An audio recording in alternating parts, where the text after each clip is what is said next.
Hey guys, Mark here, bringing another Dragon Ball Z Dokkan battle video. And so earlier today, we got the details for the LR Gomah coming for part 2. So as I always do with these new unit releases and like big EZAs, I made a post to get your guys' opinions and thoughts on this guy for a community response video. Now, this one, I think, will probably end up being the most positive community response video that we've ever done. I mean, I even put in the post here, right? What do you guys think of LR Gomah? Is he good enough? Might be the most one-sided community response video ever, because we talked about it in the video going over his details. We talked about it on the stream like earlier today when his details actually came out. But this guy seems absolutely crazy, and I feel like you don't have to be an expert at the game to read his kit and see how incredibly good he is most likely going to be. So this feels like a kind of a funny, it's almost like a, this video like a glaze fest, right? This isn't one of those videos where I expect half the replies to be saying that they like him and half the replies to be saying that he sucks. Twitter, usual like landscape of people calling him mid, and then all of a sudden when he comes out, he's like, we actually see that he's super crazy. I feel like people will probably be, for the most part, on the mark when it comes to predicting how good this guy actually is, because he seems absolutely nuts. But you know, it is what it is. We're going to jump in and see what kind of comments we've got on here. I always record these videos. I put the post up, leave it a good few hours, and then I make the video. So I know some of you guys sometimes will come to the post late, or you don't see the post, you don't use Twitter, anything like that. So if you don't see a reply in this video, you may have posted it after I recorded, or obviously if you don't use Twitter, just let me know down below in the comment section here on this video what you guys think of the Part 2 LR Gomah. So I'm going to jump in straight away. Vector 2025 finally releasing fun characters 11 months into the year. I know he's a big fan of the Mini Goku as well. I mean, I think the Global Dokkan campaign characters were all fun. I mean, I think this is just a massive... People are having like massive history rewrites with 2025, I think, acting like this is another bad year for Dokkan. But like 4 out of the 6th anniversary units were good. Like, all of the GDC units are good. I'm not really sure. I mean, he does say fun characters and not good characters. And I guess the thing is, fun is completely subjective. Like, you might find a character fun that other people don't. Like, I find using... for all these years, I found using the Heroes team and struggling to beat events after, like, 100 attempts. And then finally getting it done with the characters that I like. Like, I find that fun and some people don't. So, that is completely subjective, but... yeah, that is what it is, I guess. Dr. Pritch, shout out to the boy. The fact that he might be stronger on release than STR Gogeta is insane. I need to see it in game, but he just seems to kill everything everywhere. Even if he's not better than Gogeta, being in the conversation is still wild. I mean, yeah, this is a conversation that was last had, I guess, when Beast came out. And it's a conversation that people will bring up sometimes. And it's one of those things, if you weren't playing back when Gogeta came out, like, you kind of... like, people who weren't playing back then will be quick to bring up the meme of, like, is he better on release than STR Gogeta? But, like, those people don't quite understand just how crazy of a comparison that is. Because, like, Gogeta was just hands down, like, the best thing in the game without it being even remotely close. And, like, it was one of those things where back then, because obviously the game was still fairly new. It was the first anniversary, right, for the release of Gogeta. It was one of those things where it's like, if you didn't have him, your account was worthless. Like, it got to the point where once he had released, like, people would not accept a friend request from you if you didn't have Gogeta set as your friend, because he just was that guy.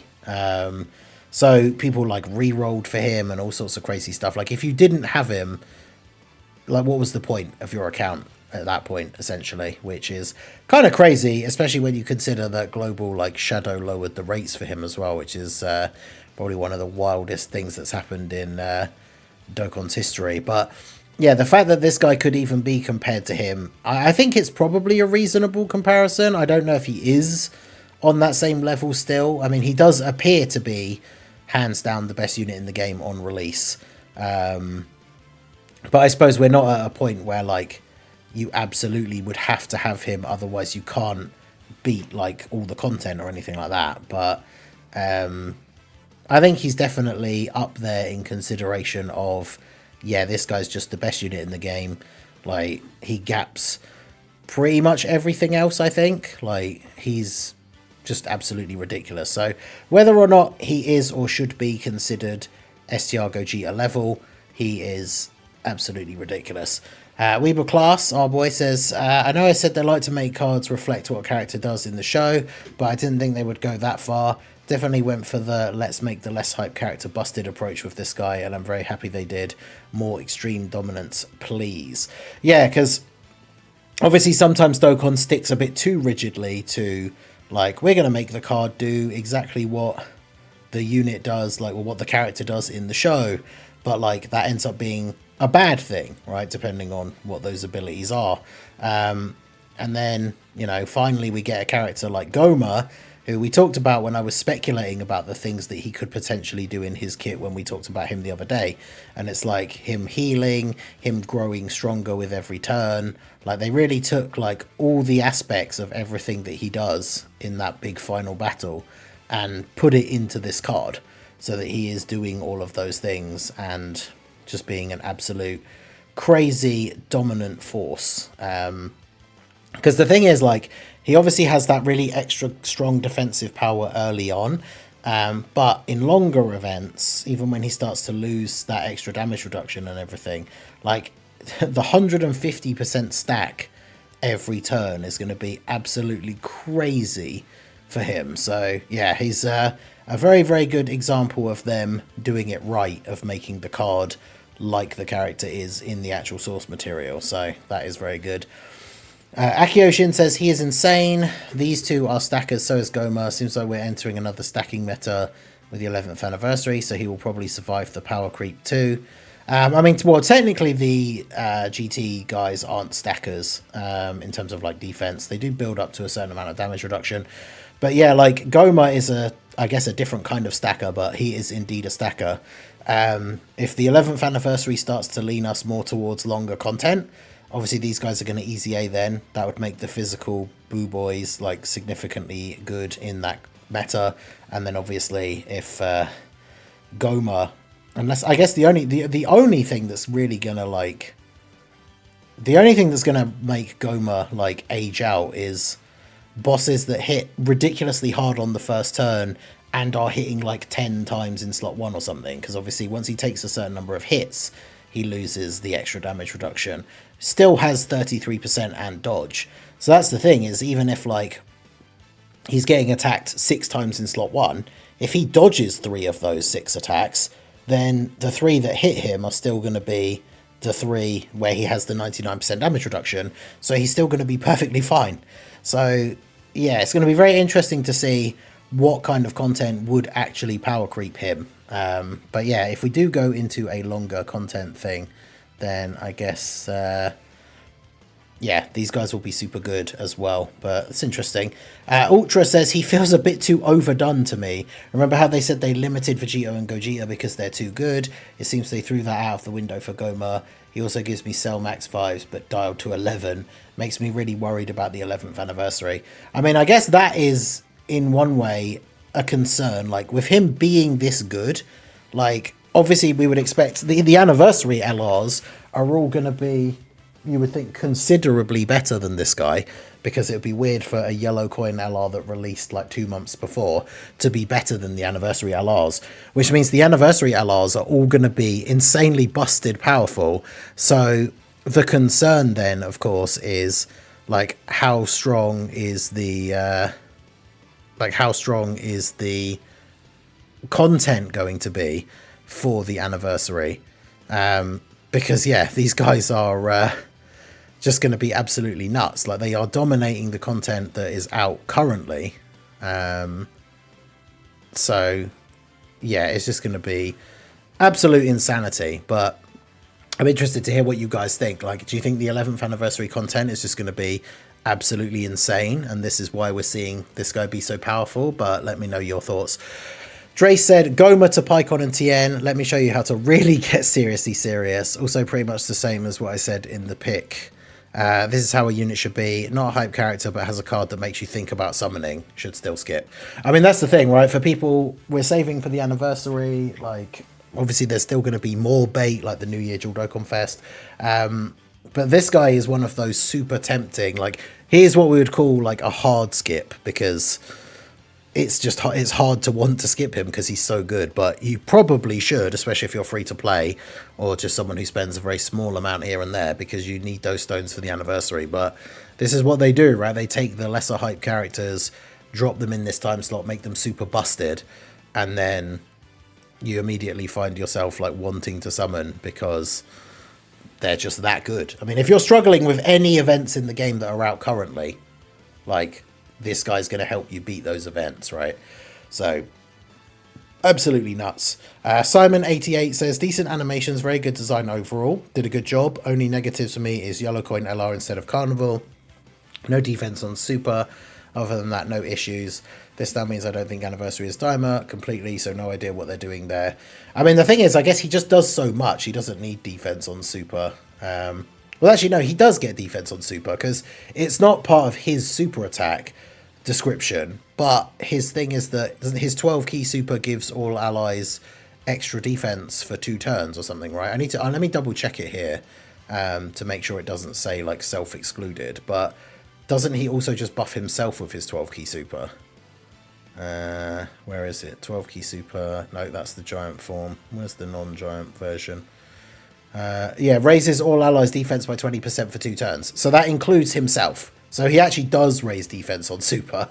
So yeah, that's pretty good. Now the thing about Diamond, I mean, the thing about him not being a Carnival LR, I don't mind that, because like he would have had a 220 lead, but only for 1 category. And I think having the combination of Demonic Power and Terrifying Conquerors is really, really good. So yeah, I'm not too fussed about those things.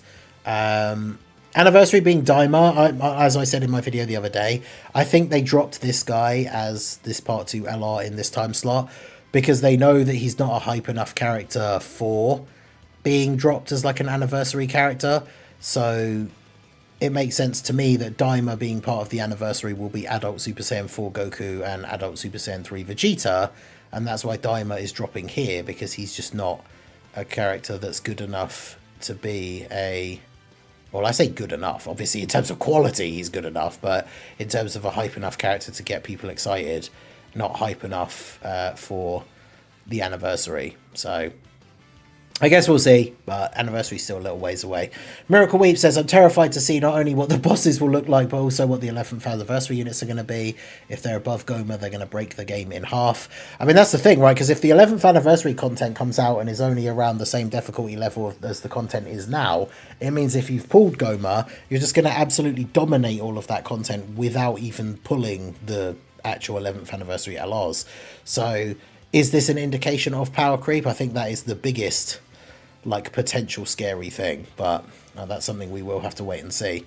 99% damage reduction for 3 hits, backed up with 73% dodge for 4 turns, and infinite passive stacking, far and beyond the #1 extreme, and an amazing unit overall. I'm suddenly incredibly terrified of what year 11 will do. Yeah, that is a recurring pattern throughout the things here. Chase the Ace says, one thing for sure, he's better than LR Kid Buu. Oh wait, yep, LR Gomah before LR Kid Buu. Let's go. Fecto Styler says, day 1 Gomah fan, I'm glad to be rewarded. Only sad thing is he doesn't have this attack, but I like what we got. Anyways, as the Kid Buu hater, massive W that he not only has an LR, but is a top tier overall before Kid Buu. He's in the Z era villain, so we got our Z final villain. I guess technically that is true, right? Because Diamond takes place not super long after the Buu saga, but like obviously before when Super is supposed to start. So...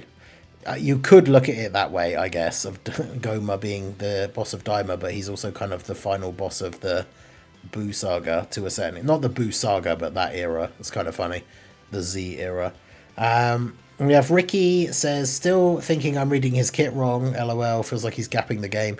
Yeah, it's one of those things, he's so good. You read his kit and you're like, did I read that right? Is he actually doing that? But yep, he is. So he is pretty crazy.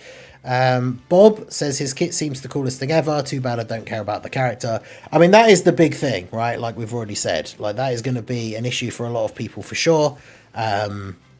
And that's the reason why they've made him so good, right? Like we've got Mia here says, "What am I looking at? Good God, why did they make him that broken?" And that's why, because a lot of people aren't going to be hyped to summon for a Gomah. A lot of people aren't wanting to summon around this time of year. So by combining those two things, but then making the card incredibly busted, then it gives people that FOMO and that like, oh man, this unit is like insane. I need to get this guy. And obviously that is the reason why they do it, right? DB7 Dokkan says, Dokkan made the best LR of all time. Not even close. Gomah is now the GOAT of Dokkan. Looks like it will be the only giant Gomah we will ever get because he's that good. Must summon. I mean, that's the thing, right? They could easily just do another Gomah with a different name. They can have the one that starts off as the small one and then transforms with the third eye. Like, there's other options there to get other Gomahs. So, I don't know how they could make him any better. I mean, there's a couple of little things that he doesn't have that would just tip him even further over the top, right? Like just giving him guard, making that super attack with like the all allies defense 20%. They could make it like the Vegeta and Trunks thing where it's just all allies extra defense 20%. Like every time he supers, and it's a permanent thing. But yeah, he doesn't really need to be made any better. So we got Tuong says, he is crazy and all that, but I do find it interesting that his intro condition also includes Terrifying Conquerors. Yeah, a lot of people are speculating that Namek could be part of the 11th anniversary, like Namek and Daima, which is something that I have mentioned before as well.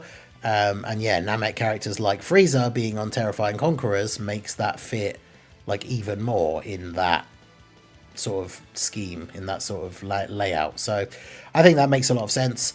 Doomed says, I thought he was okay until I triple read 150 attack and defense each turn. Yeah, that's the crazy thing. Sane Man just says yes, because obviously the question is he good enough? Absolutely crazy. We've got Noel says, surprisingly really not good in the hybrids fight. The entire way you want to use him gets shut down by Gohan disabling dodge, and you never get that 300% because he can't go slot 1.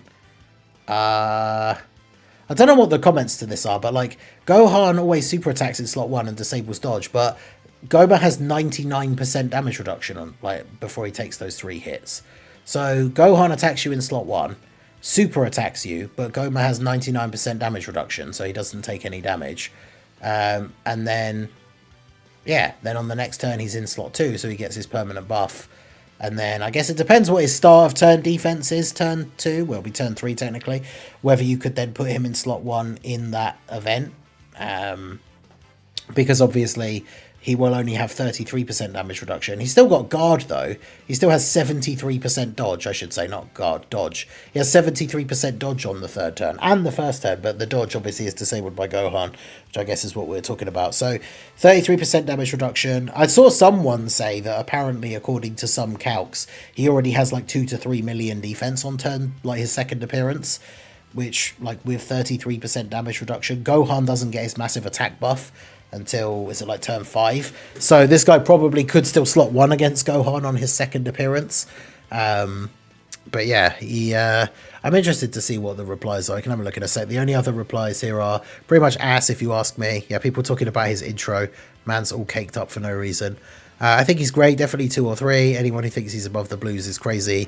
I mean, there are situations where Goku doesn't dodge and you die on like certain teams, maybe not from like full health in some situations, and I guess not against like turn 1 bosses so much. Like there are some turn 1 bosses like the hybrids in the blue zone, not the final fight, like the Trunks that hits for like 12 million, where like this guy will just be tanking him for double-digit damage, whereas Goku dies to him in slot 1 if he doesn't dodge. But yeah, I mean, like if you don't think he's number 1, like yeah, he's easily 2 or 3, which I think is fair. Like having a definitive number 1 is not always easy. But yeah, he has 99% damage reduction for the first 3 hits, so he can go slot 1 first turn, then come back second slot after that. He'll be fine. Yeah, I think they either misreading or forgetting about, like, he doesn't need the dodge on that first turn and just has the 99% damage reduction. But either way, I guess we'll see. So that's the thing. Not as many comments on this one as there usually are by this time of the day when I sit down to record. But I genuinely feel like that is because this unit is obviously nowhere near as like divisive or anything as some of the other units that we've done these videos on can be. I haven't seen anyone say that they don't like him. I mean, literally somebody saying that he, like, the comment saying that he's 2 or 3 but not 1 is probably the most negative, and that's not even a negative comment, right? So like everyone seems to love this guy. He seems crazy. Not love him as a character choice, which is fair. I can understand. I don't think he's a particularly hype or interesting character, but as a card in Dokkan, oh boy, is he enticing to want to summon for. So yeah, he'd be crazy. So let me know what you guys think down below in the comment section. Like I said, if you didn't see your comment here, it'll be because you replied after I recorded the video, so I do apologize, but let me know in the comment section here. Make sure you guys like the video. Use that new hype feature if you have the option available. That's a new thing that YouTube is doing that helps out small channels, or smaller channels, because I think it's any under like 100k or something. So that'd be cool if you go ahead and do that. Subscribe to the channel if you're new. But yeah, let me know what you guys think of the part 2 LR Gomah. Tomorrow we'll get the data download and we'll have a bit more information about the celebration.